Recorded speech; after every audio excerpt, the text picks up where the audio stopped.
Hi everyone, मैं आपका दोस्त साहिल स्वागत करता हूं अपने चैनल पे। आज की वीडियो में अनबॉक्स करेंगे Realme 9i जो 18 तारीख को इंडिया में लॉन्च हो रहा है Snapdragon 680 4G चिपसेट के साथ। ये 6nm बेस चिपसेट है और न्यू चिपसेट है। कैसा है ये फ़ोन, क्या बढ़िया है क्या बढ़िया नहीं है इस फ़ोन में, आज की वीडियो में पता चलेगा। तो शुरू करते हैं अनबॉक्सिंग। बढ़िया लगे तो एक लाइक ज़रूर कर देना, न्यू है चैनल पर तो सब्सक्राइब करना। तो ये हमारा बॉक्स Realme 9i थोड़ा डिफरेंट बॉक्स है। इसमें मिलेगा Snapdragon 680 जो एक न्यू चिपसेट है, 33 वॉट का चार्जर, 5000 mAh की बैटरी और 50 AI ट्रिपल रेयर कैमरा। तो देखते हैं बॉक्स के अंदर हमें क्या क्या मिलता है और एक कैसा फ़ोन है, हमें सब कुछ आज की वीडियो में पता चल जाएगा। तो यहाँ पर आपको एक छोटा सा बॉक्स मिलता है जिसके अंदर हमें मिलेगा एक SIM ejector tool, quick guide है, काफ़ी थिक बुक्स, 2 बुकलेट्स दी हैं, काफ़ी थिक है तो इसको तो कोई पढ़ेगा नहीं, तो हम उसको रख लेते हैं साइड पे। और कवर मिलता है, फ़ोन को भी रखते हैं साइड में। इसमें फ़ोन वो प्लास्टिक रैप से नहीं किया, जो कवर का रैप है उसको चढ़ाया हुआ है, जैसे वो लग रहा है, थोड़ा डिफरेंट सा लगा। 33 वॉट का चार्जर मिलता है और 5000 mAh की बैटरी है। तो अंडर 15,000 में फफ़ोन लॉन्च होगा तो मेरे हिसाब से ठीक है। 33 वॉट का इससे ज़्यादा एक्सपेक्ट नहीं कर सकते, मगर अगर रियलमी वैसे काफ़ी सस्ता देने लग गया था 65 वॉट का चार्जर, अंडर 20,000 तो ये भी दे सकते थे। तो इसमें आपको टाइप सी चार्जिंग केबल मिलती है। फ़ोन को ओपन करते हैं।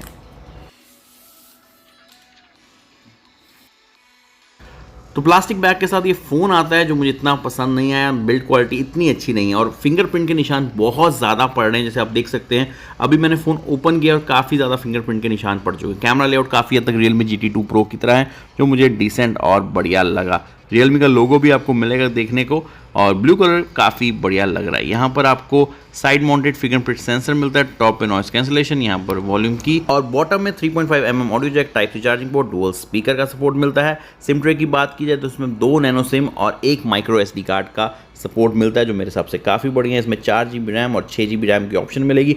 64 GB 128 GB की भी ऑप्शन मिलती है UFS 2.2 के साथ। डिस्प्ले की बात कीजिए तो 6.6 इंच की IPS LCD स्क्रीन मिलती है, 1080x2400 का स्क्रीन रेजोल्यूशन, 20:9 का एस्पेक्ट रेशो। तो ठीक ठाक डिस्प्ले आप कह सकते हो। इसमें सिंगल पंच होल के साथ आता है और साइड माउंटेड फिंगरप्रिंट सेंसर मिल जाता है इसमें। तो हम एक बार वो भी लगा लेते हैं और बाद में वो भी एक बार ट्राई करके देखेंगे कितना तेज़ है। और यहाँ पर देख सकते हैं पंच होल थोड़ा सा बड़ा लगेगा आपको, ब्रिजल्स भी हैं और चेन मुझे काफ़ी ज़्यादा बड़ी लगी। यहाँ पर हमारा फ़ोन हो गया है स्टार्ट, तो थोड़ा लंबा टाइम लिया इसने स्टार्ट होने में। थोड़े से ब्लॉटवेयर हैं जैसे फेसबुक, लिंक्डइन, Booking.com, PUBG। वाह, PUBG पहले ही डाउनलोड की हुई है। ये ग्लोबल वेरिएंट है तो PUBG है, वरना इंडिया में BGMI आ जाती थी। और इसमें आप देख सकते हैं Google play store already installed है। या आप इसके सेटिंग में देखेंगे तो इसमें आपको एंड्रॉयड वर्जन 11 मिलता है। 12 लाके आते तो काफ़ी ज़्यादा बढ़िया होता, मेरे हिसाब से लेटेस्ट देना चाहिए था। साथ में Realme UI 2.0 देते हैं, वो भी मुझे थोड़ा शॉकिंग लगा। रैम इसमें एक्सपेंशन मिल जाती है 3 GB तक, मतलब 4 GB को आप 7 GB बना सकते हो। और डिस्प्ले में हम रिफ़्रेश रेट भी देख लेते हैं, इसमें कहाँ पर मिलेगा रिफ़्रेश रेट। जी हाँ, यहाँ पर रिफ़्रेश रेट देख सकते हैं 60 हर्ट्ज़ और 90 हर्ट्ज़ का आपको रिफ़्रेश रेट मिलेगा। तो IPS LCD स्क्रीन है, 120 हर्ट्ज़ भी दे सकते थे, चलो कॉस्ट कटिंग सब करते हैं। अगर Antutu की बात कीजिए तो 2.5 लाख स्कोर आया, जो मुझे रियली काफ़ी ज़्यादा कम लगा। मतलब 10 से 15 हज़ार के बीच में ये स्कोर काफ़ी कम है। उसके बाद अगर हम Geekbench देखें तो सिंगल कोर 379, मल्टी कोर 1527, तो रियली इतना इंप्रेसिव नहीं लगा। वाइड लाइन की बात कीजिए तो L1 का सपोर्ट मिलेगा, मतलब फुल HD में आप स्ट्रीम कर पाओगे Amazon और Netflix पे, जो काफ़ी बढ़िया है। एक बार CPU थ्रॉटल देखते हैं, ये चिपसेट कितना बढ़िया ऑप्टिमाइज़ करता है फ़ोन को। तो काफ़ी बढ़िया रिजल्ट आया 93%, तो really impressive. Samsung S21 FE से तो काफ़ी अच्छा है। एक बार इसकी डिस्प्ले क्वालिटी भी देख लेते हैं। डिस्प्ले मुझे ठीक लगी, अच्छी लग रही है। चेन थोड़ा बड़ा लगेगा, सिंगल पंच होल भी थोड़ा सा बड़ा है, मेरी इस रेंज के हिसाब से ठीक है। मगर मुझे जो इसकी ब्राइटनेस है थोड़ी कम लगी धूप में, मगर आज मैं दिखा नहीं पाया आपको वीडियो में। और नेक्स्ट हम ट्राई करते हैं PUBG। तो ये जो इनका PUBG है वो तो डाउनलोड करना पड़ेगा, तो मैंने डाउनलोड कर लिया है। देखते हैं सबसे पहले ग्राफिक्स, किस ग्राफिक्स में खेलते हैं। तो यहाँ सेटिंग चेंज हो गई, ये रहा ग्राफिक। वाह, स्मूथ प्लस हाई, सिर्फ स्मूथ प्लस हाई की ऑप्शन मिलती है, जो काफ़ी बेकार लगा। और बैलेंस मीडियम, मतलब HD का भी सपोर्ट नहीं मिलता, तो रियली डिसअपॉइंट किया है इस चिपसेट ने। होपफुली स्नैपड्रैगन जल्दी अनलॉक करे। तो यहाँ पर मैंने मोस्टली मैं ट्रिगर्स के साथ जैसे खेलता हूँ तो मेरा ट्रिगर पता नहीं ज़्यादा फ्लिकर कर रहा था, मतलब मैं विदाउट प्रेसिंग ही मेरी गोलियाँ चल रही थी और फ़ोन में मुझे लैग भी काफ़ी हद तक देखने को मिला।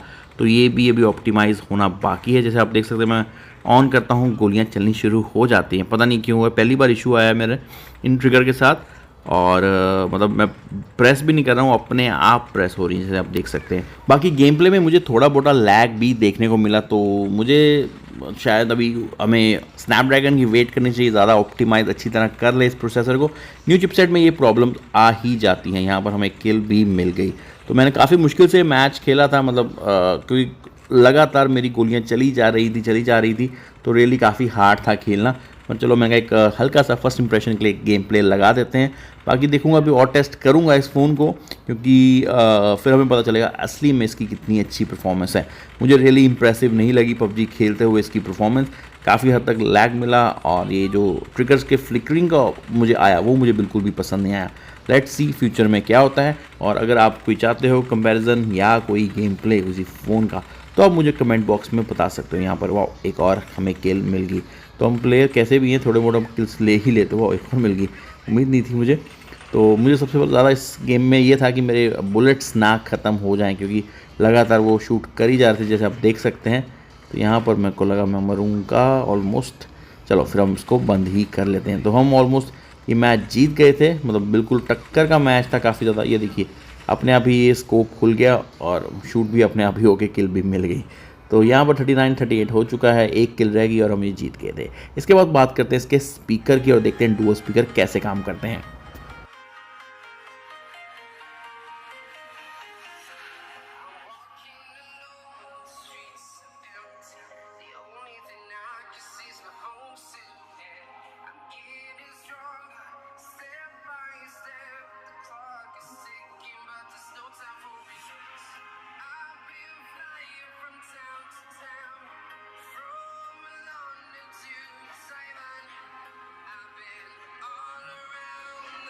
तो स्पीकर की क्वालिटी मुझे बढ़िया लगी, इसमें डुअल स्पीकर मिलता है, स्टीरियो स्पीकर नहीं मिलता। कैमरे की बात करें तो ट्रिपल रेयर कैमरा मिलता है, 50 मेगापिक्सल का मेन कैमरा पीटीएफ के साथ, ओआईएस सपोर्ट नहीं करता। 2 मेगापिक्सल का मैक्रो और 2 मेगापिक्सल का डेप्थ सेंसर। ये 2-2 मेगापिक्सल की क्यों लगाते हैं मुझे नहीं पता, थोड़ा मतलब 5-8 मेगापिक्सल आप यूज़ कर सकते हो, रियली यूजलेस।